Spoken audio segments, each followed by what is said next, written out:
നാം അധിവസിക്കുന്ന ഭൂമി, അതിന്റെ മുക്കാൽ ഭാഗവും സമുദ്രമാണ്.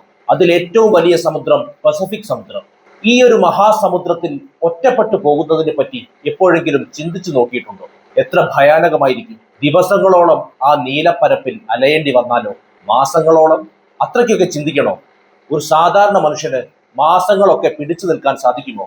എന്നാൽ ഒരു വർഷത്തിലധികം ദിവസം കടലിൽ ഒറ്റപ്പെട്ടു പോയ ഒരു മനുഷ്യനുണ്ട്. ആ മനുഷ്യനെ കുറിച്ച് തന്നെയാണ് നമ്മൾ ഇന്ന് സംസാരിക്കുന്നത്. അദ്ദേഹത്തിന്റെ പേര് ജോസ് സാൽവഡോർ അൽവരിങ്ക. 438 ദിവസത്തോളം പസഫിക് മഹാസമുദ്രത്തിൽ ഒറ്റപ്പെട്ടു പോയ ഒരു മെക്സിക്കൻ മീൻപിടുത്തക്കാരൻ. മനുഷ്യന്റെ ഇച്ഛാശക്തിക്ക് മുന്നിൽ മരണം പോലും വഴിമാറി നിൽക്കുമെന്ന് തെളിയിച്ച ഇതിഹാസ തുല്യനായ ഒരു മനുഷ്യൻ. ചുറ്റും ഇരമ്പുന്ന തിരമാലകളും വിശപ്പിന്റെ വിളിയിൽ തളരുന്ന ശരീരവും ഏകാന്തത വേട്ടയാടുന്ന മനസ്സുമായി മരണത്തെ മുഖാമുഖം കണ്ട ഒരു മനുഷ്യൻ. അസാധ്യമായതിനെ സാധ്യമാക്കി മാറ്റി ആ മനുഷ്യൻ നടത്തിയ പോരാട്ടം സങ്കല്പങ്ങൾക്കും അപ്പുറമാണ്. ആ കഥ നമുക്കൊന്ന് കേൾക്കാം. മെക്സിക്കോയുടെ പടിഞ്ഞാറൻ തീരത്തുള്ള കോസ്റ്റ അസുൽ എന്ന ഗ്രാമം. അന്ന് 2012 നവംബർ 17 ഇസക്കേൽ കോർബോഡ എന്ന തന്റെ സുഹൃത്തിനോടൊപ്പം മീൻ പിടിക്കുന്നതിനായി ഒരു ചെറിയ ബോട്ടിൽ അൽവരിങ്ക തന്റെ യാത്ര ആരംഭിച്ചു. മീൻ ശേഖരിച്ചു വെക്കാനായി ഒരു ഫ്രീസർ മാത്രമായിരുന്നു അവർ കയ്യിൽ കരുതിയിരുന്നത്. വളരെ കുറഞ്ഞ സമയം കൊണ്ട് ജോലി തീർത്ത് തിരിച്ചു വരാമെന്ന് കരുതിയായിരുന്നു ആ യാത്ര.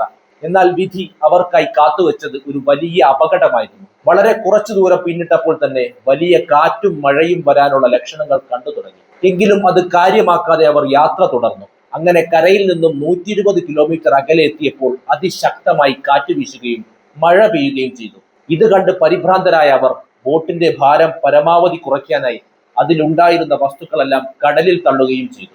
കടലിൽ നിന്നും തൽക്ഷണം യാത്ര തിരിച്ചാൽ രാവിലെ 7 മണിയോടെ കരയിലെത്താമെന്ന വിശ്വാസത്തോടെ അവർ മുന്നോട്ട് പോയി. എന്നാൽ അപ്രതീക്ഷിതമായി അവരുടെ ബോട്ടിന്റെ മോട്ടോർ തകരാറാവുകയും അവർ കടലിൽ അകപ്പെടുകയുമാണ് ഉണ്ടായത്. തങ്ങളുടെ പക്കലുള്ള റേഡിയോ കൂടി തകരാറിലായി എന്ന് മനസ്സിലായപ്പോൾ കരയുടെ ദൃശ്യം കണ്ണിൽ നിന്നും മായുന്നത് നിസ്സഹായതയോടെ നോക്കി നിൽക്കാൻ മാത്രമാണ് അവർക്ക് കഴിഞ്ഞത്. 4-5 ദിവസങ്ങൾ പിന്നിട്ടപ്പോഴേക്കും കാറ്റ് അവരെ കരയിൽ നിന്നും 450 കിലോമീറ്റർ അകലെ എത്തിച്ചിരുന്നു. കടലിൽ നിന്ന് പിടിക്കുന്ന മീനുകളെയും ബോട്ടിൽ വന്നിരിക്കുന്ന പക്ഷികളെയും ആഹാരമാക്കി അവർ ആ ചെറിയ ബോട്ടിൽ ദിവസങ്ങൾ തള്ളി നീക്കി. ദാഹം മാറ്റാനായി അവർ കടലിൽ നിന്നും കിട്ടിയ കുപ്പികളിൽ മഴവെള്ളം ശേഖരിച്ചു. വെള്ളം കിട്ടാതെ വന്ന ഘട്ടത്തിൽ സ്വന്തം യൂറിൻ പോലും ദാഹശമനത്തിനായി അവർ ഉപയോഗിച്ചു.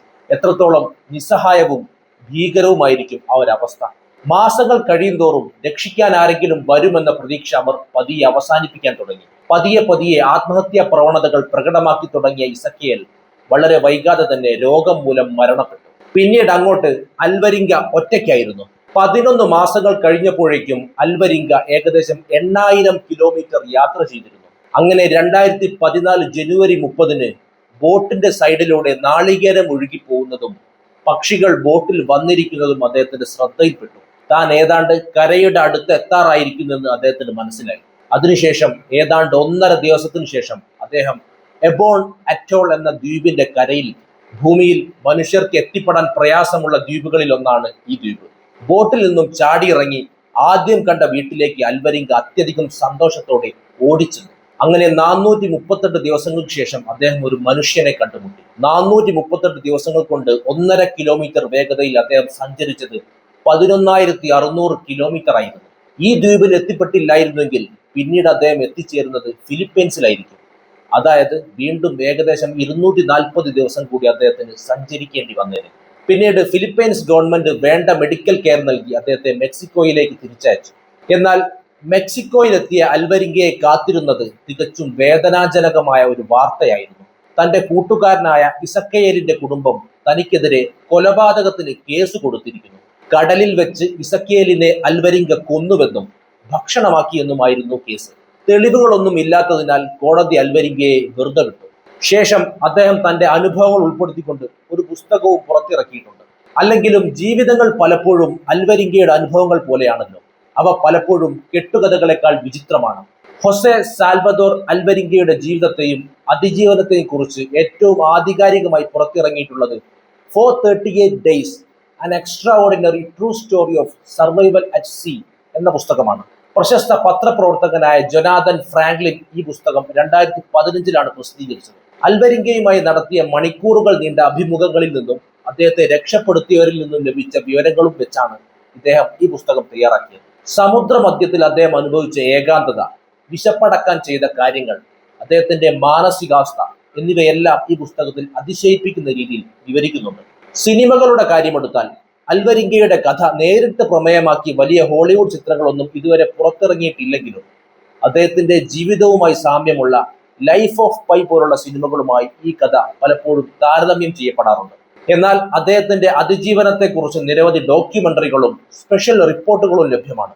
BBC, CNN തുടങ്ങിയ അന്താരാഷ്ട്ര മാധ്യമങ്ങൾ അദ്ദേഹത്തിന്റെ തിരിച്ചുവരവിനെ കുറിച്ച് വിശദമായ ഡോക്യുമെന്ററി ഫീച്ചറുകൾ തയ്യാറാക്കിയിട്ടുണ്ട്.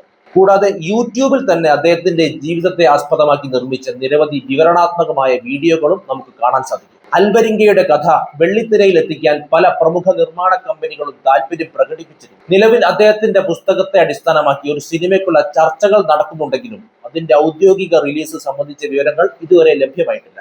ഒരു ചെറിയ ബോട്ടിൽ 14 മാസത്തോളം പസഫിക് സമുദ്രത്തിലൂടെ ഒഴുകി നടന്ന ആ സാഹസികത വായനക്കാർക്ക് പുസ്തകത്തിലൂടെയാണ് ഇപ്പോൾ ഏറ്റവും അടുത്തറിയാൻ കഴിയുന്നത്.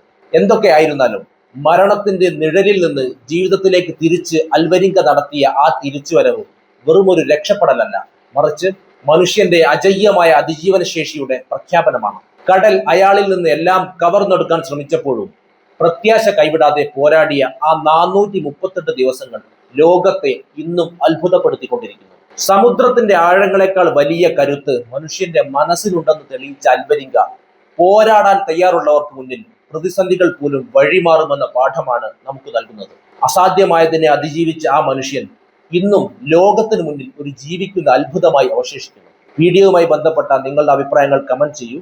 അസാധാരണമായ മറ്റൊരു വിവരണവുമായി നമുക്ക് വീണ്ടും കാണാം. നന്ദി.